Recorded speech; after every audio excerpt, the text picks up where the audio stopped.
Okay, I think that's fine. Did somebody, Marcia? Yes, go ahead. Yes, Mr. President. First of all, I want to say thank you for saying let's go to the source of the problem. So many times we react to symptoms. Picking up on what the whip said with the new Assistant Secretary of Mental Health, this is somewhere that, yes, indeed, we need to be looking at the tools that they have and looking at these young adults, individuals who have crossed that 18-year-old threshold and who within their family or their caregiver has access to those mental health records, and how law enforcement has the ability to get that information from children's services. So many of these have records through their teenage years. They have been on a schedule And to... John is working on that. That's part Right. of what we're doing. But see, In great detail. and we need to have that visibility. Good. And the House has wanted to fix that mixed system. Another thing that has come up from some of the moms, I was a room mother when my kids were in school, and now as a grandmother, I'm talking to a lot of young moms.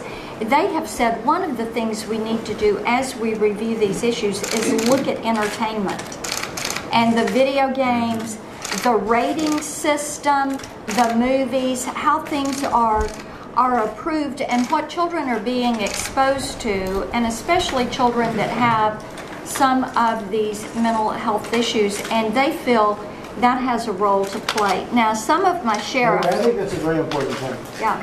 The video games, the movies, the internet stuff is so violent. It's so incredible. I see it. I get to see things that you'd be amazed at. I have a very young son who I look at some of the things he's watching and Right. I say, how is that possible? And this is what kids are watching.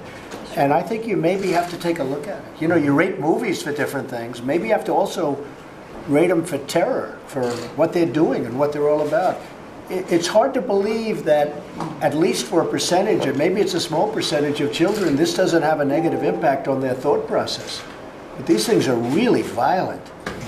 Please. Some of the young moms have mentioned this, that they're very concerned about that exposure and children being desensitized to violence.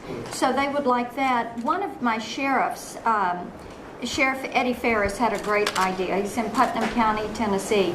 And he said, as we talk about hardening the schools, you know, we have read-to-me programs in schools. How about protect-me programs that some of our FOP retirees would take the lead on and go in and, as a volunteer, help to protect those while we work through this issue of how your local, state, and federal agencies are going to work together and find solutions for this. So those are things that my constituents are saying and would like to have raised, and they want solutions to them, and I appreciate the leadership. Thank you very much. I appreciate it. Thank you. Mr. President. Yeah. Mr. President.